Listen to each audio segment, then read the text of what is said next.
No, I can't do it on command. Now you put me in an awkward position. It was here. so funny though. It was so cheesy and wonderful. Now we get turn it off. We have to start over. No. We'll just get going. Hello, happy Saturday. Good morning. Don't you like it when good someone? afternoon. Don't you like it when someone like puts a show on of an inside joke that you don't ever find out about? People like that, right? People like that, right? I don't know. Well, today we are talking about breaking the cycle, and we are opening our new class of Awareness School, the October class, which is always so much fun. And we start 2 weeks from Monday. And yeah, we wanted to talk today about, one of the reasons you might want to take Awareness School is because of cycles, patterns in your life. Hi, Brenda. That are not working for you, that are creating ongoing problems in your relationships. Primarily, most everything is about relationship problems. It kind of comes down to relationships with parents and children, relationships between partners, relationships between friends and in-laws. And it's these dynamics and these hidden, unspoken patterns, these dances that you've learned to play, these games you've learned to play with one another that aren't working, that create all sorts of dysfunction and bad feelings. And until you see it for what it is, that's really like one of the themes of Awareness School is, are you seeing what is happening for what it is, right? Are you seeing that hurt feeling? Are you seeing that self-condemnation as part of it? Like the things that you do in response to what your partner says and does, what your family say and do, that your reaction is a very important part of the dysfunctional pattern continuing. And the whole point is I need to see the role I'm playing. I need to see how I keep getting myself in this position with this person, feeling this way. And when you can see it for what it is, then you start to have a choice. And that is the master power pattern is awareness, right? You need to see the thing that you want to change. And then you can take responsibility for it. If you've heard, it's your responsibility. Everything in your life is your responsibility. But if you're not aware of how you are responsible for it, it just feels like helplessness. It feels like, okay, people say I'm responsible for it. I guess I agree I'm responsible for it. But until you can see, that's me doing it. I just did it. I just did the thing. Right? This is what I coach people when they're trying to find out their conflicts, right? And figure out what are the tracks around this. You need to see yourself doing it. I need to see myself devaluing myself or feeling uncertain about my identity or, getting angry and frustrated about the situation. It's like, is this it? Is it happening right now? And that's all the work. It's all about detective, paying attention, noticing what am I doing inside that is contributing to the stuff I don't like. Mm-hmm. Yeah. So on the subject of the cycles, I was pretty excited about this because usually, so when you make videos like this, I like to have conversations with people. I think you like to have conversations with people. But when you're making a video and going to put it on social media, you have to give it a title so people will see it and say, oh yeah, that's something I'm interested in or whatever. And very often the titles that I want to give to the videos they're not, maybe it's a good topic, but it's not a good title. And the things that make a good title, I'm like, well, that's not really it. I don't like that jargon. But with this one, it's like, actually, the awareness work is all about breaking patterned, cyclical, repeating, stereotyped, mechanical behavior sequences. Like, that's actually pretty useful and pretty good. And so when you were talking about like this, going through and like seeing it and recognizing it for what it is pretty important. And I think the thing is recognizing the cycle at those times in which usually when people talk about the cycle, it's like there's things are fine and then things go wrong. And in their mind, it's like things going wrong is the defining element of the cycle. Do you know what I'm saying? And then I eat 45 donuts and then I have a huge blowout with my partner and then I collapse because I'm completely burnt out or whatever. Like they focus in on the behavioral output or the negative external result that they don't want. In reality, though, pretty much the cycle's happening all the time. It's just that there are certain times that grab our attention, right? And so the thing about awareness is that you become sensitive to the fact that it's not only happening when it's obviously happening. It's not like, I don't know, acting out or saying something that you then later regret or devaluing yourself. So just as an instance, like for devaluing yourself, it's not only happening when you're in the act of devaluing yourself. When you do well and you have sort of a euphoric inflation of your sense of okayness, or or however it feels. It feels like relief, or it feels like accomplishment. For some people, there's kind of a triumphant. I don't know why I even try to say that. Kind of a triumphant kind of vibe that you get, like when you do things correctly. Maybe you feel better than other people. Maybe you feel like you've achieved a victory over someone. Maybe it's just an imaginary critic in your head, or a parent that's been dead for 20 years, or you know what I mean, something like that. The devaluation cycle is going on then. It is not only just going on like when you're doing poorly and beating yourself up for it. It's like, how often do you say to yourself without words, oh, I didn't screw up, that means I don't have to beat myself up. So that if you feel relief that you don't have to feel bad today, you're involved in the bad feeling cycle. You're just at the period in the cycle that involves not feeling bad because. So that you're still honoring the criteria for doing that. And I think of it a little bit like in interior design. I think one of the things that makes a person really good at designing a space is that they pay attention to space. It's not only about the things that are there, it's about the empty space that exists between two objects, and it's about how that in a way is kind of the relationship between the two objects. And in the same way with awareness work, it's not just about, people go, I'm very aware, I have negative self-talk. I know it. I'm very aware of that, right? And what they mean is that some of the time when they're doing it, they know that it's happening. They know that they're doing it. What they're often not aware of, though, are the empty spaces in between.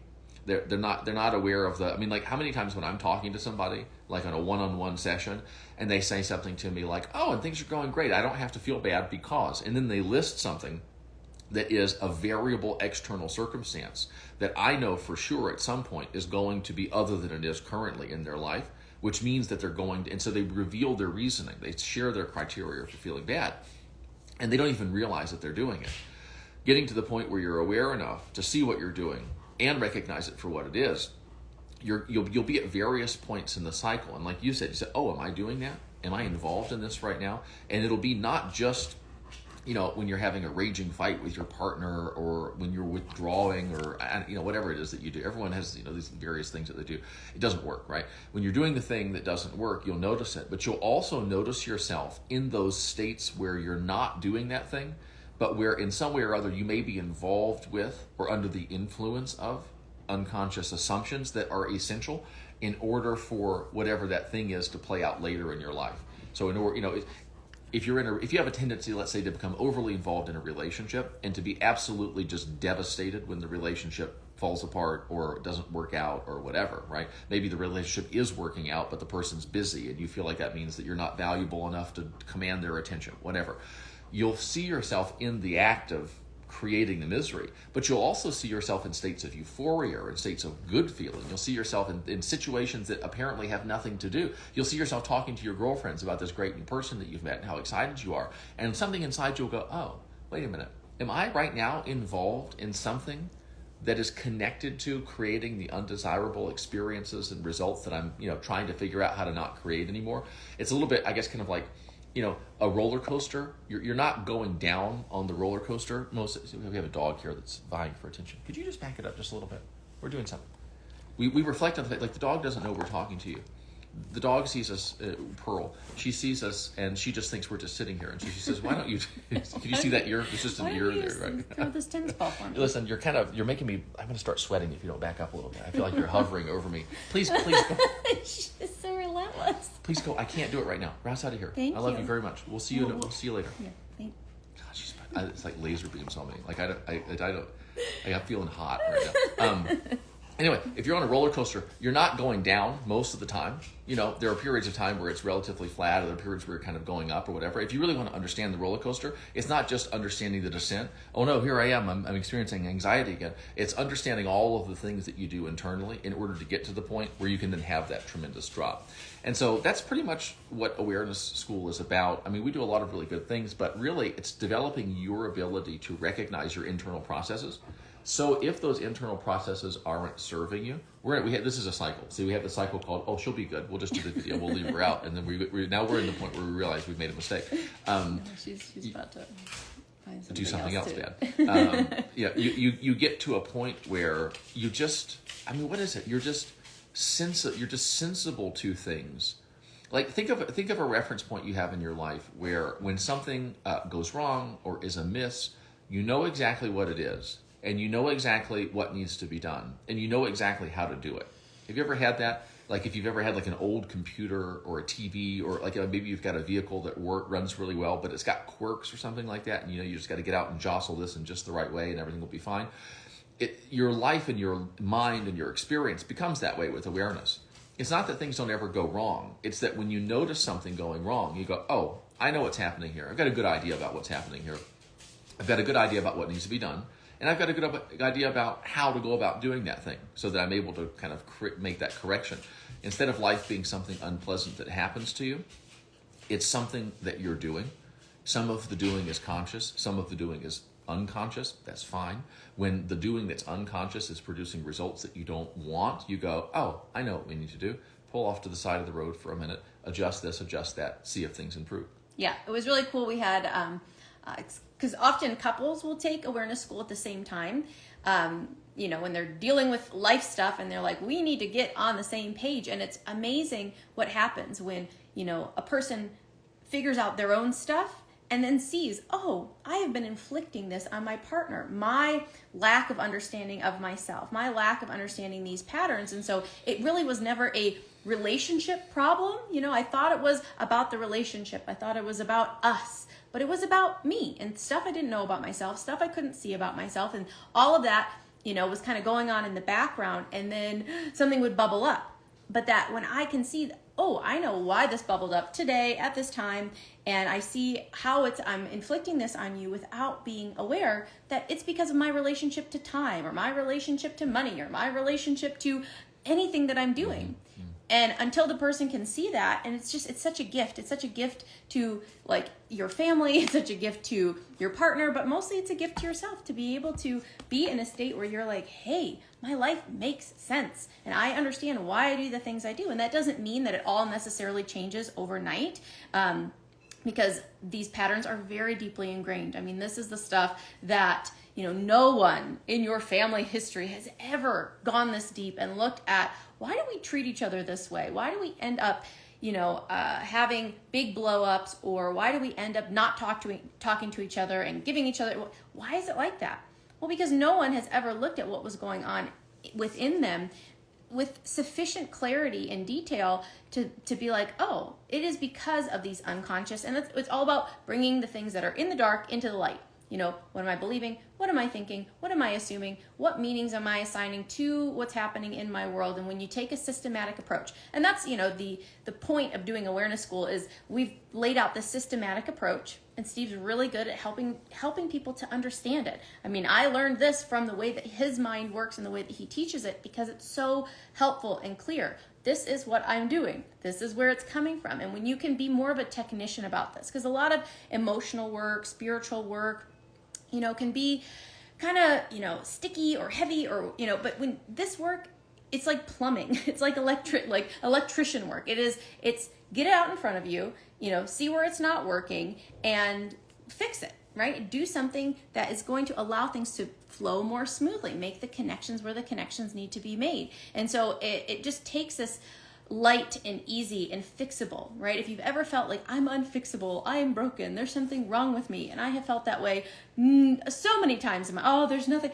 But when I could see, me feeling hopeless and feeling like I'm unfixable, that's part of my pattern. That's part of my recipe for staying stuck and staying the way that I am, is self-pity and lamenting and apologizing and feeling bad and sheepish and terrible for the way that I am. And when someone can point that out to you. That's the really amazing thing about the class, is that, you can't see what you can't see. And when you come to the class and you choose to talk, the people who talk the most in class get the most out of it, because we are able to reflect back to you. Did you see this pattern? Did you know you just did that? Did you know that you just didn't? This is one of the most fun things about awareness school, is like when Steve will ask a person a question, and then the person will not answer the question and answer something entirely different, as this and Steve always will come, did you notice that you didn't answer the question? And let's go back to the question. And so it's like, if you want to be under the microscope in that way, and that, as uncomfortable as that can be, what a sales pitch. As uncomfortable as that can be, it is so priceless. Like, it is so priceless to have your stuff called out and for you to see it in this open spirit of, it's not us versus, it's hey, you are hiring us as the coaches of this class to help you see the stuff that you cannot see. Yes, Brenda knows what we are talking about, because,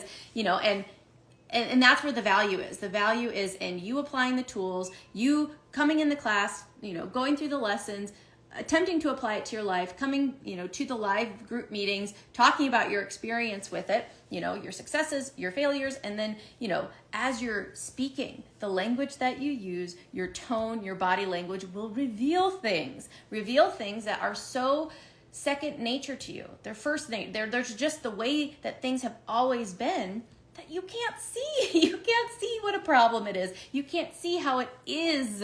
Like, it is the problem that you come to the class to try to fix. You'll find yourself, we will find you doing it, right? Like, you're doing it right now.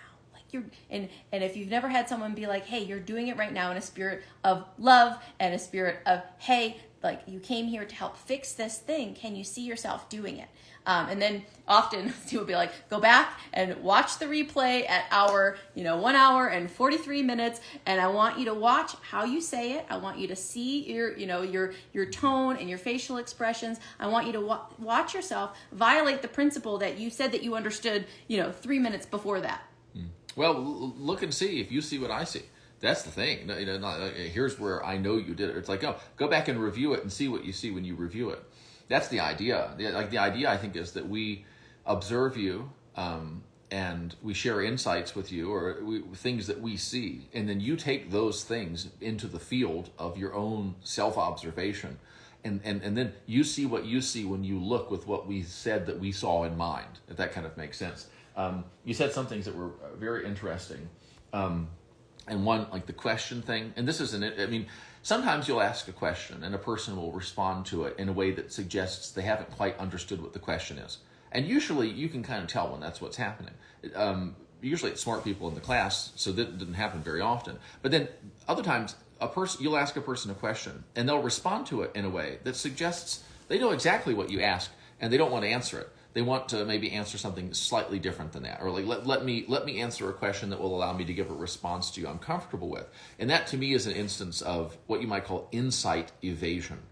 And one of the best things that you can do, talking about awareness, developing the ability to see what you're doing as you're doing it, and see the consequences of what you're doing as the consequences are occurring. That's a great definition I got from Bill Harris.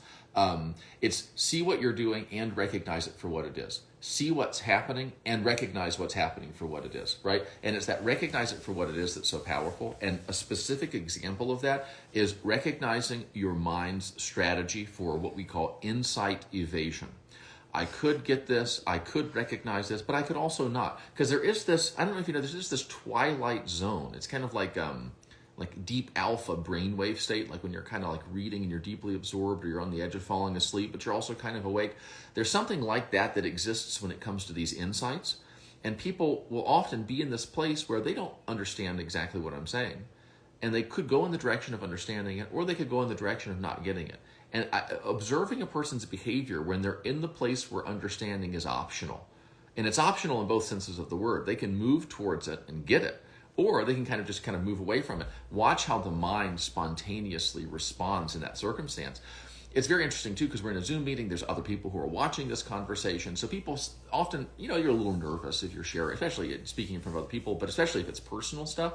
And so a lot of the time, unconscious patterns come out because you're not thinking. You're just kind of like a little bit of a deer in the headlights. Part of you's tuned in. Part of you's worried about how I'm perceiving you. Part of you's worried about how the audience is perceiving you or whatever. That's an extremely useful environment because it puts you a little bit off your footing, which makes it so that you've got to rely on some of your automatic programming to handle the questions that we're asking, which is interesting because then it involuntarily sort of reveals, okay, what kind of automatic programs do you have for evading insight? And very often it is this, well, let me see if I can spin this, or let me see if I can find a way to answer this negatively, or let me see, like one of the things is people will use tone to qualify anything positive. So a lot of the times it's a person reporting something. A lot of the times it's not me going, let me give you a 50-point list of what you're doing wrong and how messed up you are and how you're like the bad kind of messed up. That's not it. A lot of the time it's me saying, listen, it sounds like you're doing a very good job here. And the person goes, oh, great, yeah, and I'm really, and they find a way to turn what I just said to them into something negative. And they don't even know they're doing it, which is the big thing. It's the big issue, is that they'll do these things unconsciously, automatically, not even knowing that they're doing it, which means that the consequences of them doing what they're doing will seem to just be happening to them. It's like if you were adding, I don't know, if you were adding like 5 tablespoons of salt to every meal that you were having and not even realizing that you were doing it, so that the consequences of all that added sodium, right, in terms of flavor, in terms of just how it's affecting your physiology and all that different stuff, those consequences would be mysterious to you. You may even take them for granted. You might not even, I mean, you just think that's what food tastes like, even if you don't like it, right? Because you're not aware of the fact that you're adding it. People are constantly adding all sorts of negativity, counterproductive kind of stuff to their thinking, and they're not even aware of it. And one of the reasons that they're not aware of it is because they're fixated on things that have their attention. And usually the things that have their attention have been presented to them, kind of like the way the news will present things that they want you talking about. They want you talking about that, not because it's important, but because if you're talking about that, you're not talking about these things over here. And so that the mind will do that too, especially when you go into problem-solving mode. It'll say, yeah, you're a big fatty, that's your problem. Yeah, you eat too much. Yeah, you're on, it'll say that, I know what my problem is. I'm just like my mother. I'm just like my father, whatever. What is it? It's probably not true. It's certainly negative. It has a demoralizing tendency. It tends to cause you to attempt to fix the thing in ways that oftentimes will make it worse. And it prevents you from ever digging deep enough to get into the actual kind of machinery of what makes what's happening happen in the way that it does. So when you get to the place where you start to actually observe the deep structure, oh, that's how I do. That's the essence right there. I was talking to somebody just the other day, just to give you a sense of kind of what this is like, because it varies from person to person. So it's hard to describe it in general terms in a way that will resonate with an individual's experience.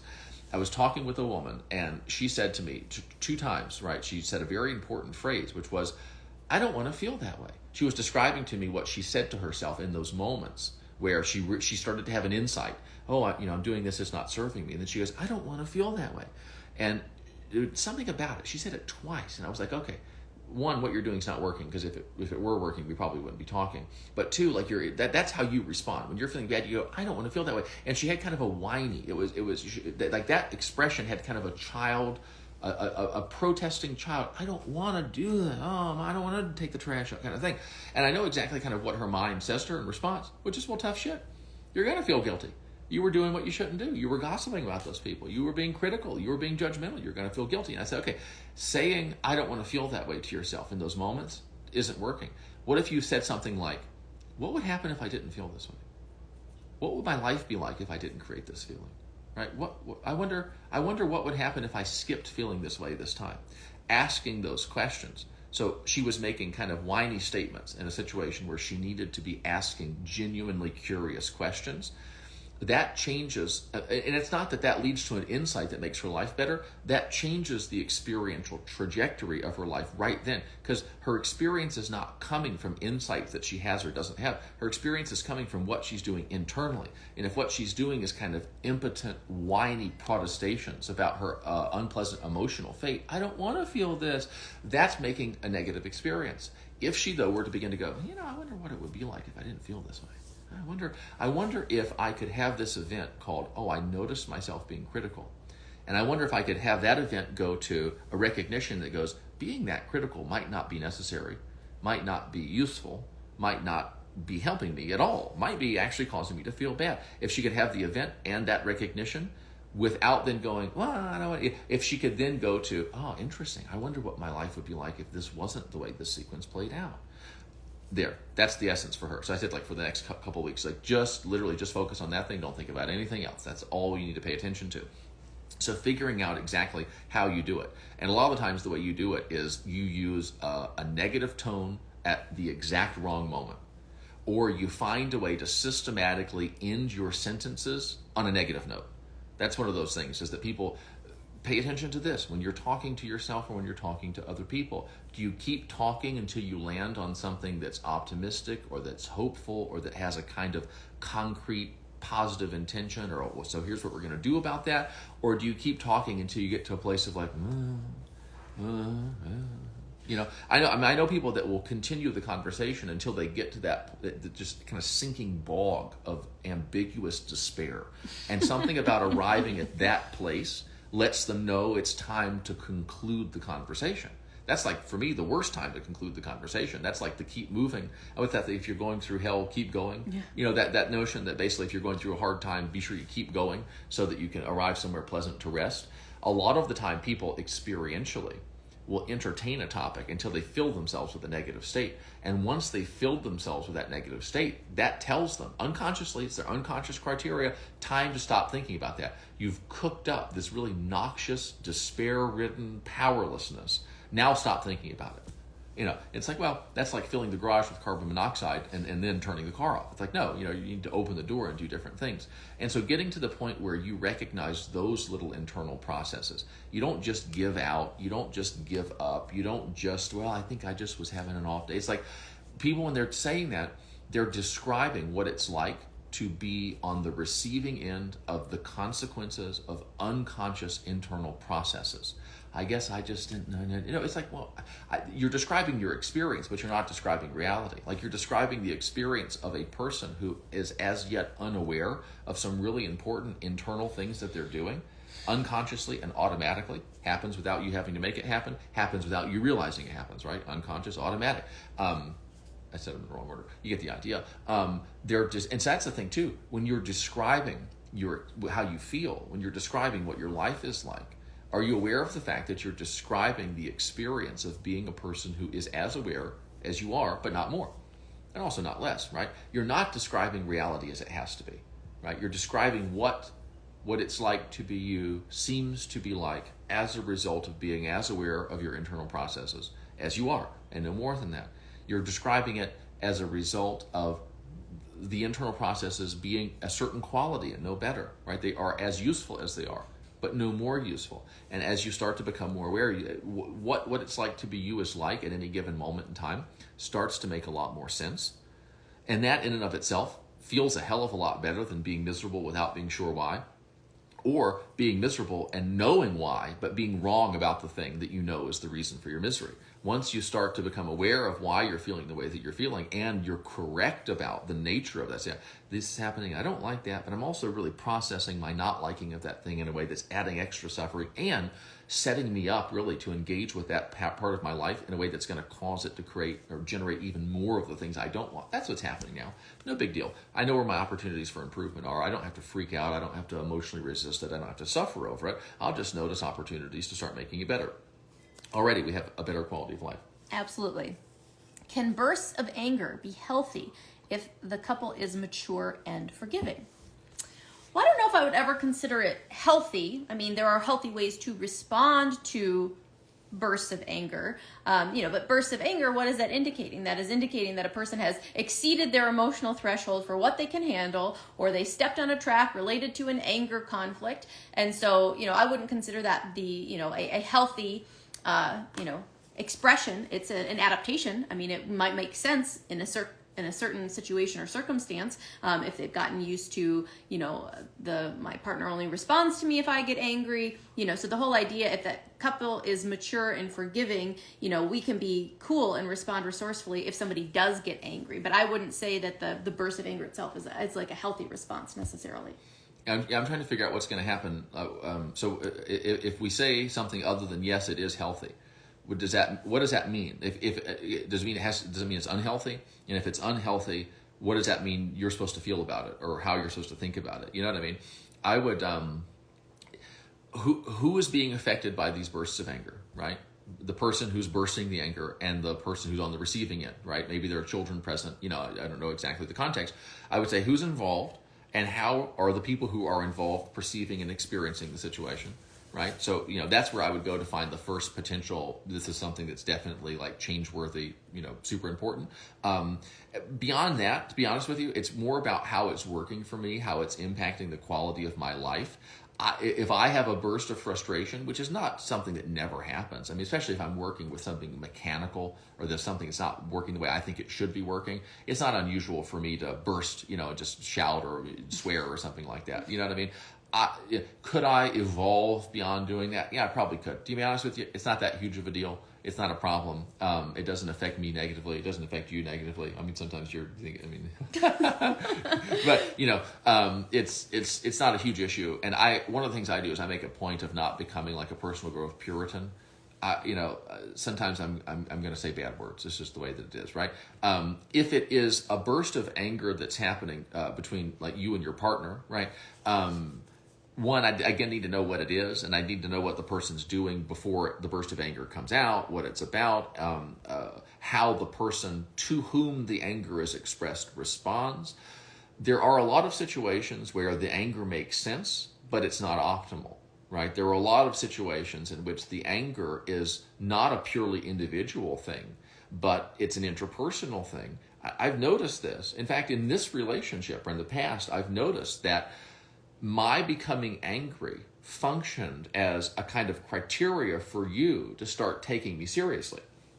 So that on certain topics, if I was calm, cool, and collected, I was basically ignored or not taken seriously until I got angry, or until I showed a sign of anger, until I raised my voice or used a certain tone, or, until I signaled something that said, I am emotionally upset with you, right? And then all of a sudden, there was a tendency for you to then kind of cue in.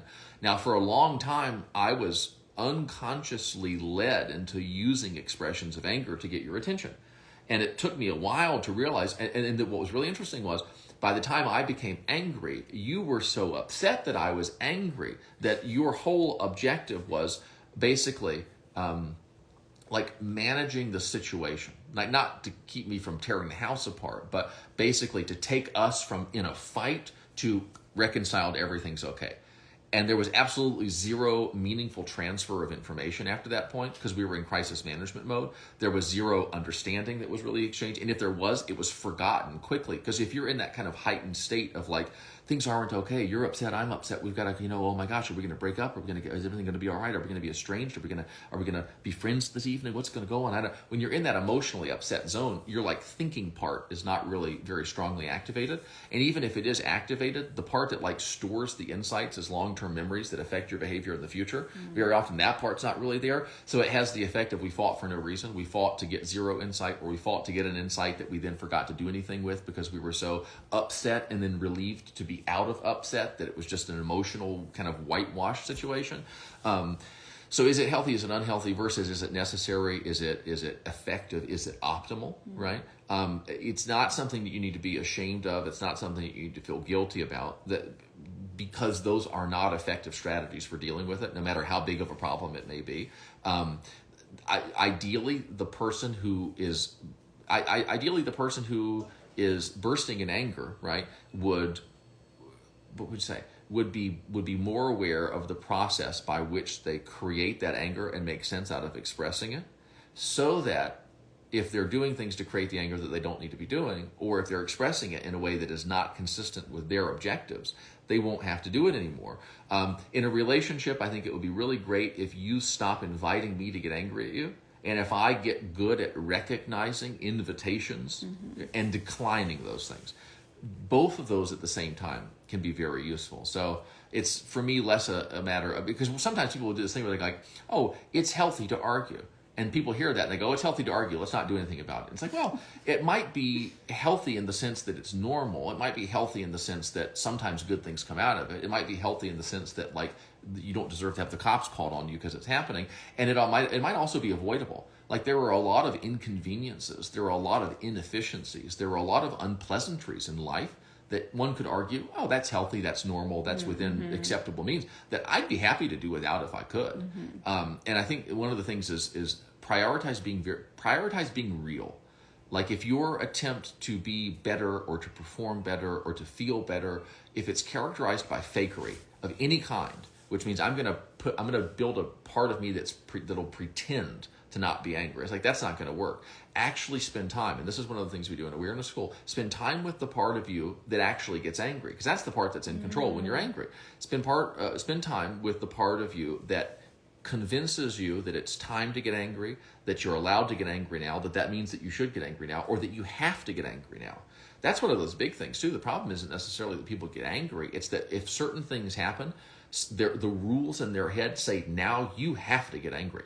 And the person has no choice. It's like, if this, and this happens, if you do that thing 3 times, if you say you're going to do this and then you do that, I functionally have no choice but to get angry there. It bothers me that I have no choice. I'd like to have a choice about that, because if I have a choice, I can find myself in the anger situation, and I'll say, I'm going to try not getting all pissed off this time to see what happens. And maybe what happens is something more like what I want to create. Totally. Great answer. Any thoughts on avoiding responsibility of one's own life and taking action?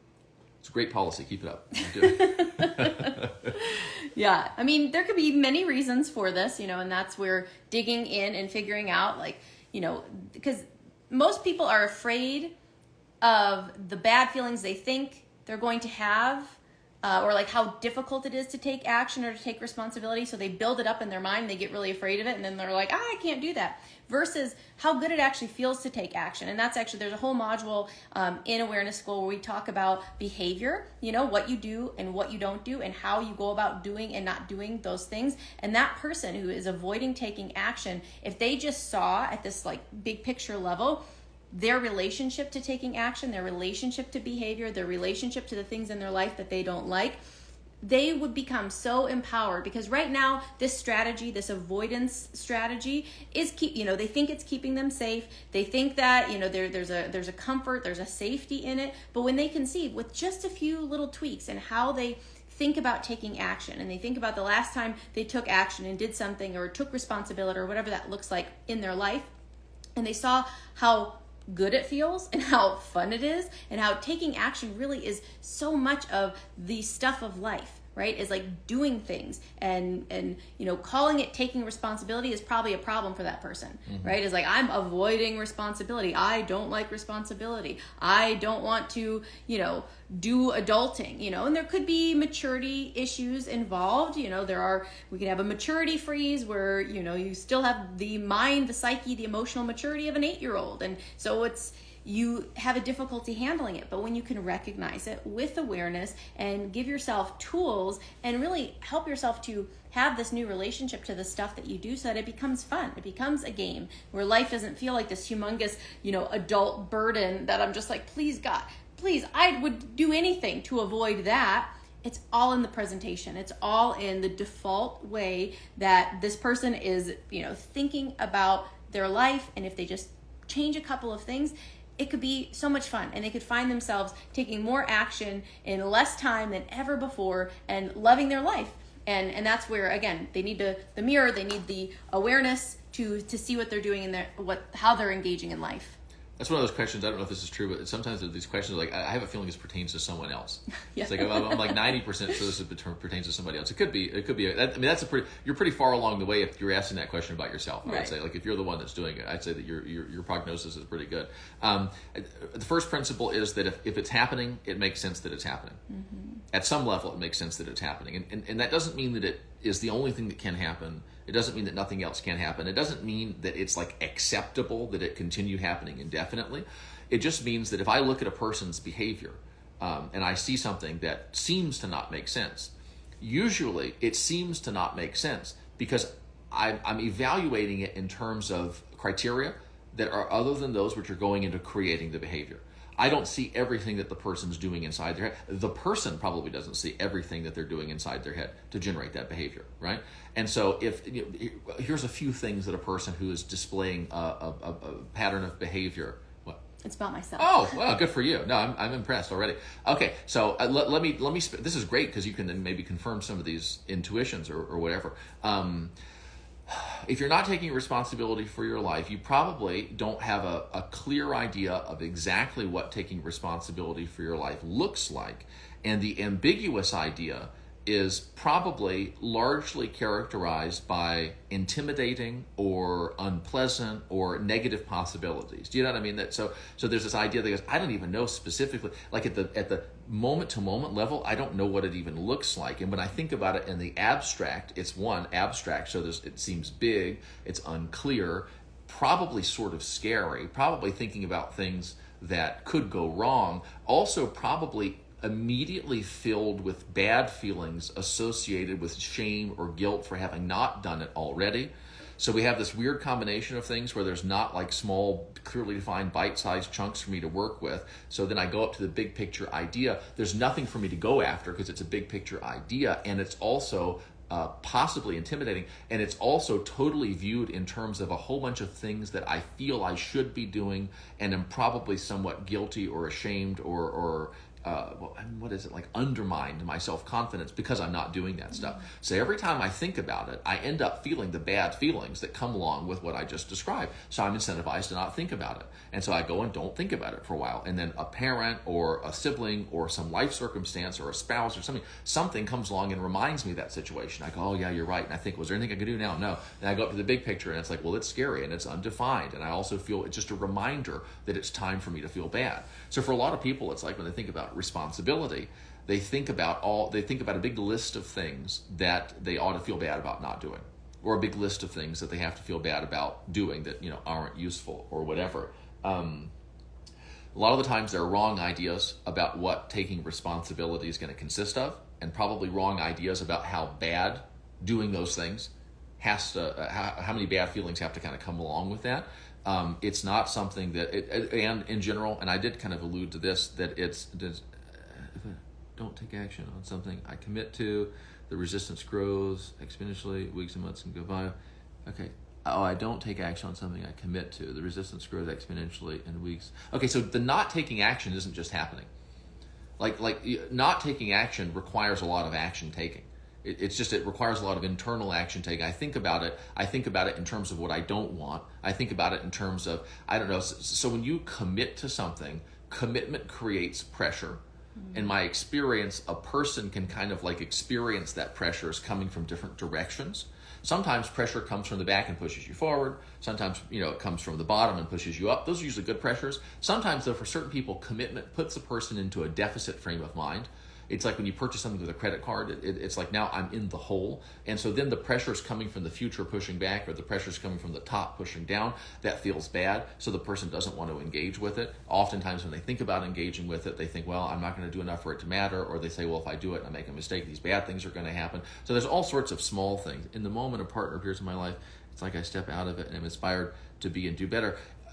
That's not unusual. I mean, all we know there is, okay, so you're capable of doing different than you normally do. That's great. Now watch this. I bet what your mind wants to say is, hey, if you don't have a partner, you can't do this. And it's hard to get a partner when you're not taking care of life and putting things together, when you're not producing the results that you do when you're engaged. And so you're in this kind of catch-22. And then it paints this kind of negative picture. If I were you, I would really fixate on the fact that I know I'm capable of doing better, doing differently in this area, that I'm not happy with how I'm doing now. And I know that for whatever reason, when there's a partner in my life, listen, this problem kind of goes away, or at least a big part of it, right, is different. I just got to figure out what is it that makes the difference? What's different about having another person in my life? Does having another person in my life in some way or other validate me so that I'm allowed to be successful? Does it change my image? Does it give me is it definite inspiration? Is it like that there's like a physical thing in front of you that goes, oh, look at that. That inspires, like you look at them, you feel excited about the fact that they're there. That excitement carries you over the speed bump, the hump, the resistance to initial engagement with commitments that you maybe normally have. A lot of the time, people who are uninspired or unmotivated, they literally just lack the starter, like for the engine. The problem is the initiative, getting over the initiative hump. It's almost like a vehicle that is just pulled right up to a speed bump, but it has no momentum to sort of get over it. Once they're over the bump, once they're engaged, everything's fine. And so if you can spend some time kind of figuring out what is it about having a partner that all of a sudden changes the way that you think about and relate to and interact with whatever it is you call responsibility and commitment, I'll bet you that there's something in there that would allow you probably, here we are. I feel supported. I feel supported, like, even though I don't need to brainstorm engagement, yes. But when you feel supported, you're able to take action, even if the support isn't needed, even if the support isn't helpful. So I would just kind of sit back from that and go, isn't that interesting?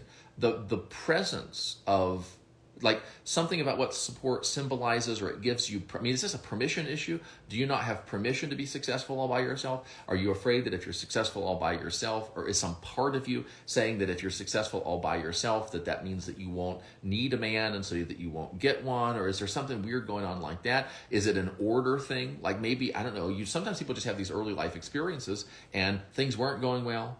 here somebody came along, everything changed when they came along, and then that then becomes the template for improvement for the future. It's like it's got to happen in that order henceforth.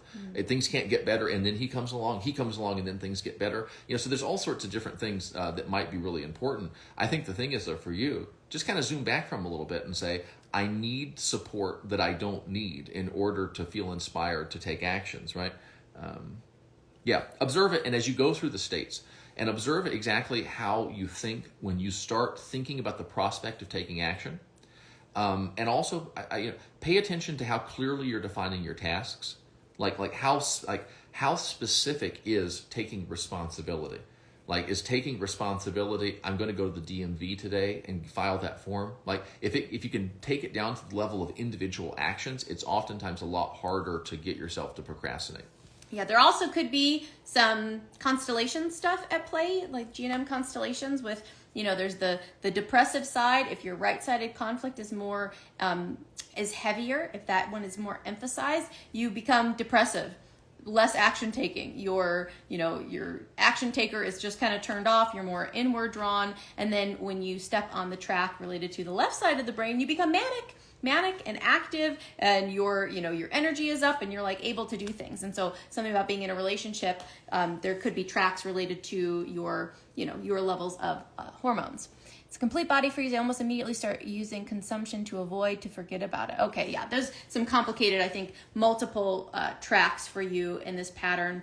And as soon, it's like, okay, what flips the switch? As soon as we step on that track, that other track, you become a different person. It's like, the curtains were all closed, and then, this person comes in my life, the curtains are all open. Now I have access to, and it is realizing that this is based off of something that happened to me. This is a safety mechanism that my biology, my psyche has, devised for me to stay safe, but it's not working for me, and that's where when we bring awareness into it, when we, connect the dots and say, okay, these are unconscious decisions that we make. In a moment of shock, in a moment of conflict, when something is more than we can handle, we declare something unconsciously about ourselves and our relationship to life.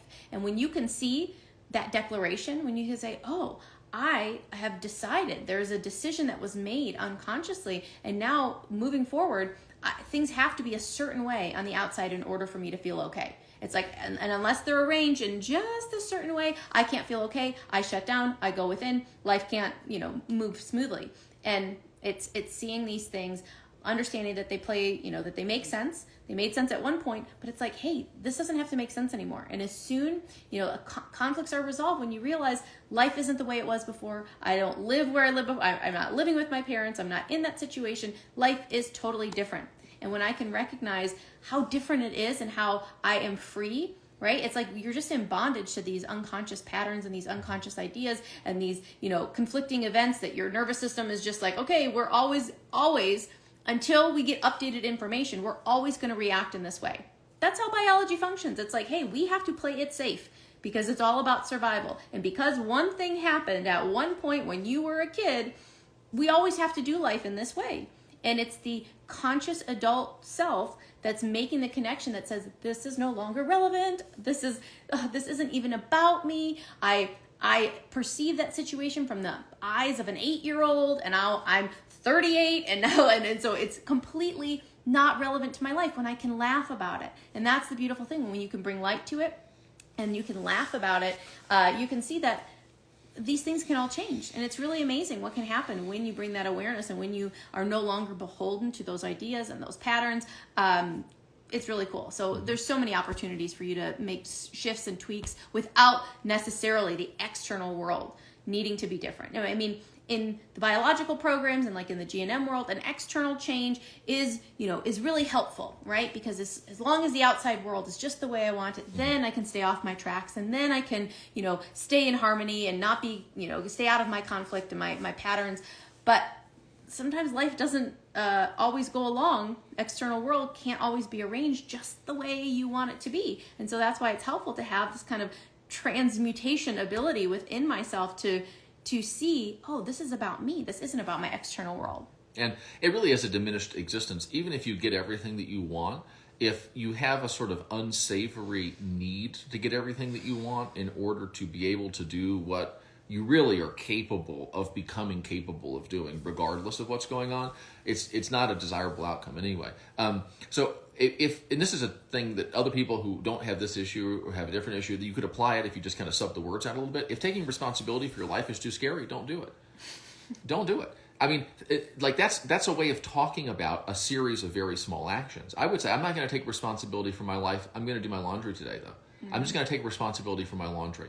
Or I'm going to take responsibility for my physical health. I'm going to take responsibility for making sure I go for a walk today. I'm going to take, to be honest with you, there is no such thing as taking responsibility for your life. That's a ambiguous and a really vague way of describing some general collection of desirable outcome producing patterns of behavior. And it's convenient under certain circumstances to talk about taking responsibility for your life. But if it makes you freeze, if it makes it feel scary, if it makes it feel like too much, well, then don't do that. Just think about it like this. When I was about 14, I got interested in cooking. And I remember I had no kind of background. My parents weren't like really into it or whatever. And so I was kind of all on my own. I was trying to figuring this stuff out. And I remember that I spent a lot of time trying to prepare this meal, and I was going to cook dinner for my mother and I prepared this dinner and put all the stuff into it and presented it to her. I said, you did a really great job on this. She said, but the plating, see how it's, because it was just kind of thrown on the plate. In her defense, it really was. And she said, the plating's really important because you put all this effort into this dish, but then it's just kind of just sloppily put on the plate. And I really resented that feedback because I didn't want to hear it. I did not want to hear it. I hadn't thought of it. It was one of those situations where the person was right, but they were right in a way that was experientially inconvenient for me in that moment. But I still remember it to this day, and it's actually really important. And I think about it now really in terms of how I present ideas to myself. It's all in the plating. Present it in a way that makes it attractive. What does attractive mean in the context of getting my mind on board with doing it? Not scary. It means making it not big, making it small, making it clearly defined, right? Making it actionable, making it something where I can create a success for myself. And don't do this thing where you do one little thing and then your mind opens up the floodgate of reminders of all the things that you didn't do. We go, no, we're not talking about those things. This is not the thing that I did do. And so don't take responsibility for your life. Just get really good at doing things that are not too intimidating to you, that once mastered will be very useful for you as you move forward. And have we taken responsibility for our life? I remember a time when I was thinking kind of in those terms, and it was big and scary. It was like a hologram of a monster. It's like, well, how do you fight a hologram? You don't, But if you can reduce it down to little things, I'm not going to grow up. I'm just going to learn how to make money. I'm not going to grow up. I'm just going to learn how to, create interpersonal outcomes that I want. I'm not going to take responsibility for things. I'm just going to notice what works and notice what doesn't work and practice doing more of what works and practice doing less of what doesn't work and practice responding resourcefully when what I do doesn't work and practice, all of these different things. Make it small, definite, fun, right? And so I think that's one of those things too. Don't get in shape. Go for a walk. Go for a walk. Maybe go for a walk again. Maybe you go for a run. I don't know. Maybe it's stuff like that. These big things that are scarier than they are motivating. So that's one of those things. Is that if your goal is not motivating you, make it definite, make it specific. If it's not inspiring you, make it big and grand. If it's intimidating to you, shrink it down, make it small. You know what I'm saying? Like define, you just in your head, define victories or define an instance of progress as small as you need to define it in order to ensure that you will have a victory there. And then go do it. And then don't worry about the fact that there's still so many things that you haven't done. You've still got a lot of days. The issue is turning successful behaviors or resourceful thoughts, new ways of seeing the world, make it so that those things start happening by themselves some of the time. Don't worry if your mind is occasionally negative. Who cares? Don't mind if your mind is occasionally working against you. It doesn't matter. Don't mind if you sometimes have off days where you feel bad. It doesn't matter. It's about making it so that your mind reminds you of positive things more than it used to do. And if you can get it heading in that, it's a directionality issue. Smart people feel really good about heading in the right direction. And all you've got to do to be heading in the right direction is make your bed. All you've got to do to be heading in the right, think about a thing that you know would be useful to do, that you know would feel good to have done. You think about it, right? You think about the thing and you go, oh, that's probably an example of that. But you go, oh, you have to do that. Then see, you've already, no. Think about that thing, go do that thing. And say, I did that thing.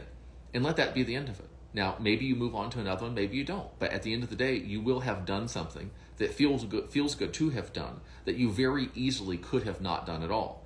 Now, that is an achievement it's a small achievement in the physical world.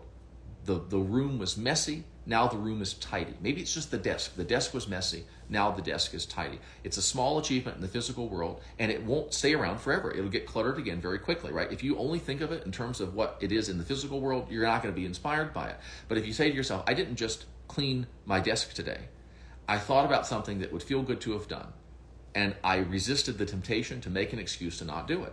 I thought about it. I recognized that it would feel good to have done. I went immediately into doing it. I'm training myself to be a person who thinks of things that are worth doing and then just immediately goes into doing. Now, lose yourself in the daily practice of getting at least one instance of that in, and don't worry about how small those things are. We're building machines here. This is not about like, oh, I spent, I'm trying to make wicker furniture and I spent all day and I only got part of an arm of the chair done. It's like, no, we're building a machine here, a thought machine, a feeling machine, a behavior machine. Mm-hmm. And so these little instances that seem significant in terms of what output it creates, that's not what we're doing. What we're doing is creating a machine that will produce stuff like that for you kind of in perpetuity without any conscious effort or input on your part. Yeah, great question. Does changing your dialogue and thoughts, even if you don't believe it, believe it's going to work, essentially, can you fake it until you make it? Well, there's a whole module about beliefs and how your beliefs operate, how your beliefs function. And so, as you are considering the idea of changing your thoughts and your dialogue, so it's like, if you're going to even embark on doing that, at least part of you believes that your thoughts and your dialogue matter, right? That they are influencing something about your experience. And then there's another thought, another belief that's like, oh, this isn't going to work just to change that. So it's observing kind of all of it, right? Observing, it's like trying to change something. Like, oh, let me see. Try it. Try to change your inner dialogue and change your thoughts and hold the belief this isn't going to work, right? And see the result that you get, right? What are the conclusions that you come to? If I try for a day to think different thoughts and have a different inner dialogue, but I don't believe it's going to work. What does work mean? So there's so many different levels at which, you need to approach. So part of you, even to ask this question, thinks that there might be something to changing your thoughts, changing your inner dialogue, doing something different in here with the idea that it could create different results in your life, different internal experiences. And the more that you observe the direct connection between the thoughts and the dialogue and the feelings that you generate and the, how your life unfolds, you'll start to see that belief will start to break down, or as the more that you observe it and you see, is this belief serving me? That's something that we do in the beliefs modules. You analyze all the beliefs that you have and you find out the ones that it's like, would it help me more? Does it matter if it's objectively true or not? The thing about the course is it's a model for reality. Right? And we very clearly in the beginning, we talk about how this is just one way of thinking about stuff. And if the way that you're thinking about stuff right now causes you to not like taking action, that you are not enjoying your life, you're having, more problems, dysfunction with your partner, within yourself, your self-esteem, your physical health, it's like, if that's not working, come try this model. That really is what it is. It's like, hey, the way that this course is laid out is it's a whole big buffet of different ways of thinking about things that we have found extremely helpful. And that really is how you kind of approach this. I don't believe it. Well, notice what it's like when you try something not believing it and then try something. It's like, wow, can you change that belief? Can you put it on pause for a minute? You'll start to see how many opportunities you have to like shift in what's happening inside. So here's a little demonstration of like changing how you're thinking about what you're thinking about that can be useful. Does changing dialogue help? Well, changing dialogue is not one thing. Saying one thing to yourself and then saying a different thing to yourself and then saying something that's different than either of those things to yourself. So imagine I walk up to a woman on the street and I say to her, hi, I like to watch videos on YouTube. And she looks at me like I'm a weirdo and walks off. And then I walk up to her, like say the next day, I see her and I go, okay, that didn't work. I'm going to change my dialogue. So I walk up to her and say, when I was 3, I dropped a can of dog food on my toe and the toenail split and it's still that way. You want to see it? And she looks at me like I'm a weirdo and walks off a little faster. And I go, well, I changed my dialogue. It didn't work. And it's like, well, it has everything to do with what the change is and also noticing the response that the change is eliciting from you. And this is important, kind of like generalizing, deducing, right, from the response that you did or didn't get, what it is that may or may not work about what you're doing. right? So like, if I said to myself, God, my life is really shitty, and that person's a jerk, and nobody appreciates me, and then I change it to, my life is wonderful. That person's a loving, speck of universal God intelligence. Everybody sees my values and appreciates me, or sees my value and I'm probably going to elicit what we call psychic pushback, which is kind of like when the mind's like, yeah, bullshit. And here's a bad feeling for trying to bullshit me. I don't know if you're familiar with this, but like when you try to really kind of rebel against your mind in a way that's overt, it's a little bit like, I don't know, walking up to the cops and saying, haha, you can't arrest me, I'm not subject to your authority, and kind of slapping them around. You kind of get like the hammer brought down on you a little bit. And so if you try something and you elicit that psychic pushback, you get a negative response from the system. I'm going to go, okay, well, I know for sure that doesn't work. Now, what about that caused it to not work? Was it because of I was in too bad of a state, or the state that I was in was too strong for me to contradict it? Was it the fact that the contradictory thing I tried to put in was a little too overt, too far beyond the pale? One of the things is, find something that you can say to yourself that's more useful than what you normally say to yourself, but that your mind will do something other than outright reject. Even tentative, begrudging acceptance is okay. Even if it's not your mind going, yeah, 100%. But if your mind goes, I can see that. Maybe someone in a situation similar to mine might be able to find a way of thinking that would allow them to move towards something like the kind of life I'd like to create. Now, I'm not saying that you repeat that in your head as a mantra. It's going to take a lot of time. But the idea is, can I take a step in the direction of thinking in a way that's more resourceful without trying to force myself, without turning into something that I should do?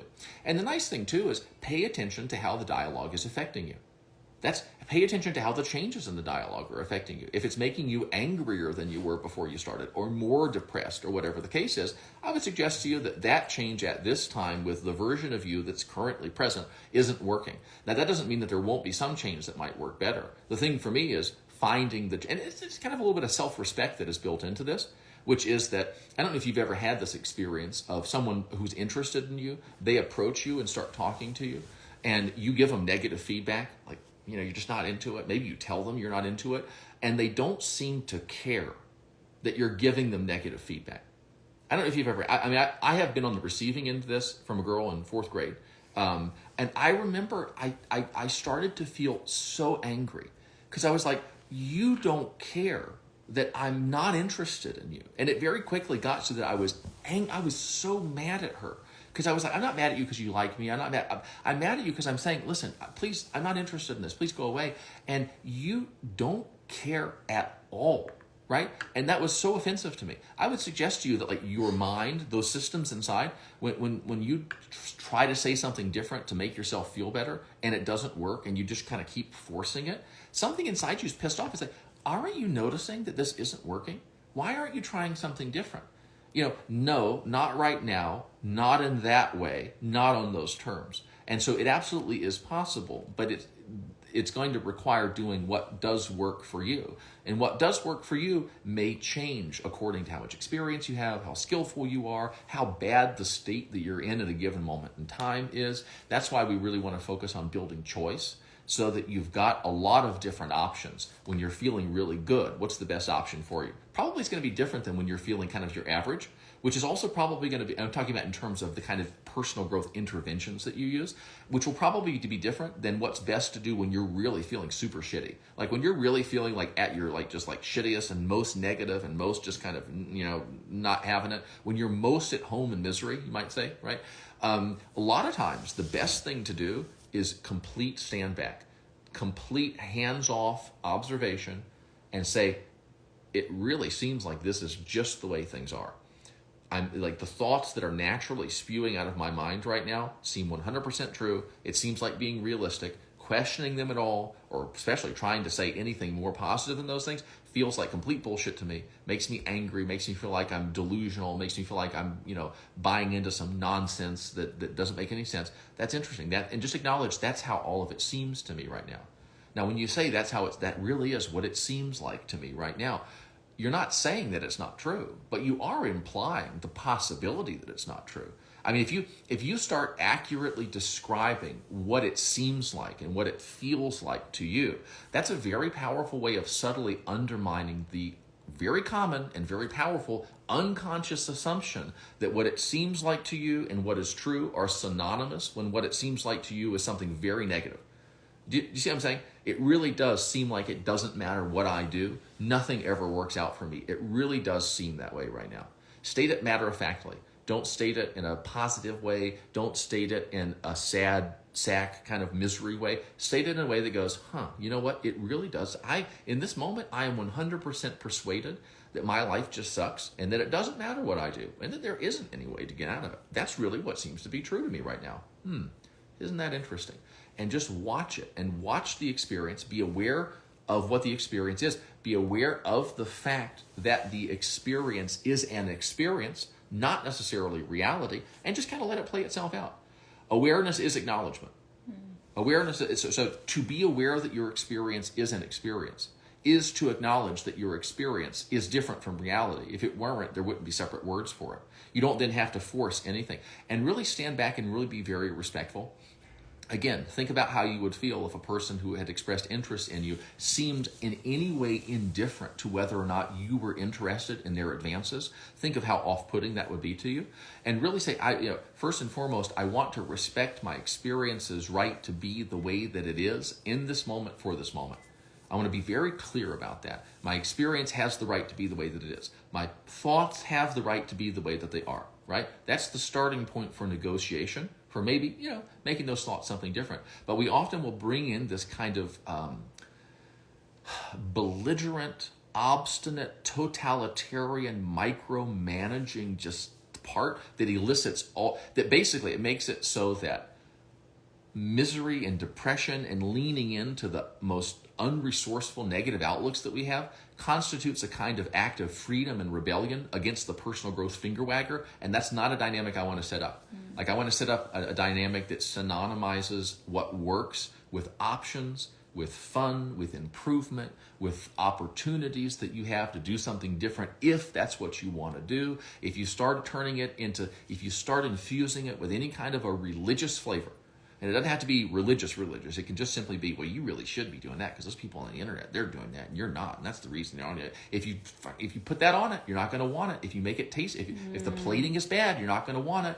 And you're not wanting it is a bigger liability for you than you're not acting on it right now. That's one of those things too. My problem is not that I'm not thinking positively right now. My problem is the fact that I have zero interest in even attempting to make my thinking more useful right now. What am I going to do? Am I going to try to force feed myself a little positivity now? I'm never going to eat broccoli for the rest of my life. That's the 3-year-old that's forced to eat the broccoli. As soon as that child's out of the house, never touching broccoli again, right?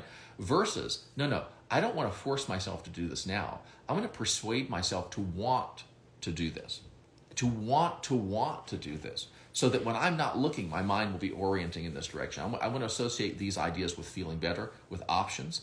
I don't want to be like, I have to think positive because that's the right thing to do. I want it to turn into, I don't have to think this negatively if I don't want to, because thinking this way feels bad.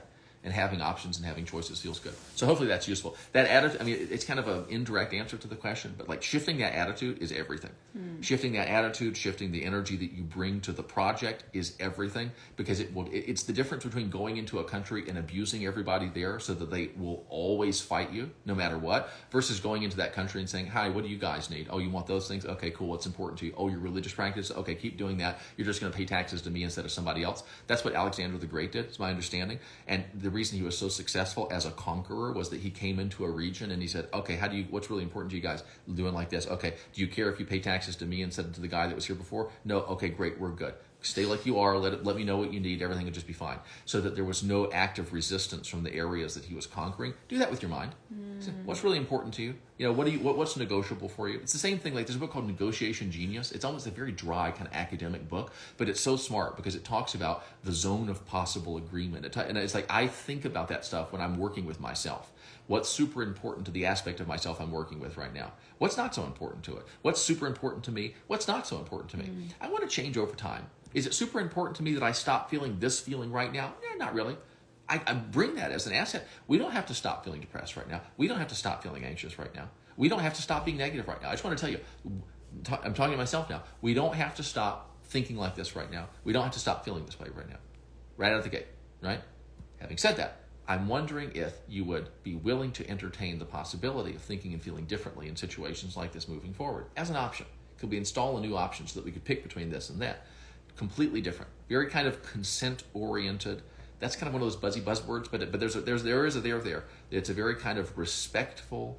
There is epistemic humility there. Maybe my mind there's something valuable behind a lot of BS that gets kind of mass produced right there. And there's this idea that goes, well, you've got this deep wisdom in you. And what happens is people have shitty programming and they go, oh, that's my deep wisdom. It's like, well, maybe it is. Maybe it's just shitty programming though. But when you go into every interaction saying, there might be some deep wisdom here. There might also just be some shitty programming. Could be a combination of those things here. Here's what I want. What do you think? And really kind of having that open-ended information gathering curiosity, you become very powerful in your interactions with yourself. And when you become powerful in your interactions with yourself, you tend to become positively productive. Because you know, when you stop trying to force things to change that can't change like right now, you become very effective at persuading things to change that are capable of changing over time. You get the cooperation component on board and life becomes much easier. The process of improvement becomes a normal and natural aspect of your daily life instead of some kind of uphill slog that you've got to fight against your feelings every single day while you're also trying to deal with things on the outside. So cultivating that kind of relationship with yourself is way more important than changing your dialogue or not having an outburst of anger. Who cares? That's like individual instances. I like finding a quarter on the street, finding $100 on the street. That's nice. Great. Do you have something that makes money for you while you sleep? That's the kind of psychological equivalent of what we're attempting to do here, is to create machines inside your mind that work for you all the time. Not really too concerned about fighting or feeling guilty about or forcing a change in positivity about. It doesn't matter. It really doesn't matter. Over time, it becomes important. And that's good, because over time is where your capacity to create the biggest changes with the least effort and the least investment lies. In this moment, though, whatever, write it off, right? That willingness to write off what you're fucking up right now is one of the most powerful skills you can bring to self-negotiation. That willingness just to go, yeah, okay, here's what's happening right now, fine. Which is not get involved in emotional resistance, not get involved in spiraling and regressing on, oh my God, it's this, oh my God, it's this. Just shut up, be quiet, let it be fine. It's happening. It was going to be happening whether you knew it was happening or not. So you know it's happening. So what? Maybe you have some reactive bad feelings to the fact it's happening. Who cares? Let's be smart right now. Let's be smart moving forward. And that when your mind starts saying that to yourself, okay, yeah, whatever, let's be smart moving forward, you're a very free and happy person. Instead of, oh my God, look what you did. Oh my God, look what's happening. Oh my God, look what we need to feel bad about now. Your mind just starts going, okay, let's be smart moving forward. That getting it to a point where your mind says that to you is probably more important than anything that we would actually talk about in the course. And everything we talk about in the course is primarily designed to get you to the point where your mind speaks to you that way. And if you want your mind to speak to you that way, you've got to speak to it, right? In a way that goes, okay, all right, that's what you're doing right now. Fine. Yeah. I was going to take this as the last question, but you totally already answered it. What do you recommend if your mind hyper-intellectualizes everything and you feel too intelligent to lean into new beliefs? It's like your mind creates countless philosophical arguments against it. I love that. Is this deep wisdom or shitty programming? And let's find out, Let's find out. Well, in general, deep wisdom doesn't mind if you make fun of it. Deep wisdom doesn't mind if you question it. Deep wisdom doesn't mind if you go violate it as a test case. I'm going to go violate this to see what happens so that I can, try it this way, try it that way. Take the supplement, not take the supplement, kind of like see, like, is it a one-to-one thing there? Shitty programming gets very upset, very offended if you do that. It says, no, you stay here. You don't you dare go see anyone else. I'm the one, right? Shitty programming is an abusive partner. It's very insecure because it knows that if you get out there and experience someone else, interact with somebody else, you're going to go, hey, I like that better than this, right? Deep wisdom says, go ahead. You need to do what you need to do. I'll be here if you want to come back. The thing about the intellectualizing thing, take whatever's getting in your way and turn it into an asset. So you're smart enough, right? You're smart enough to be sure that you're right. But are you smart enough? Are you sure enough to be unsure? And that's that thing. And that's a Richard Bandler kind of concept, which is that you're smart enough now to know everything. Are you smart enough now to know nothing? Are you smart enough now to be tactically uncertain? I'm gonna cultivate uncertainty, and I don't mean like fingernail biting uncertainty. Oh, I don't know if I should do this. I'm talking about this seems definitely true. And the other thing too, there probably is a tendency to conflate what has been true or what is true or what has seemed to be true and what seems to be true now with what has to be or what can't be. Is that conflation going on inside? That's intellectually dishonest. Usually the part, and I'm not saying that you're not an intelligent person. I suspect that you probably are, but some of the time, the pattern will latch on to the attribute, right? Especially if it starts to become an identity thing, so that intelligence is something that you are rather than an activity that expresses itself through you. And there is a tendency to conflate those certain things, that this idea that I know how things happen, I know how things are.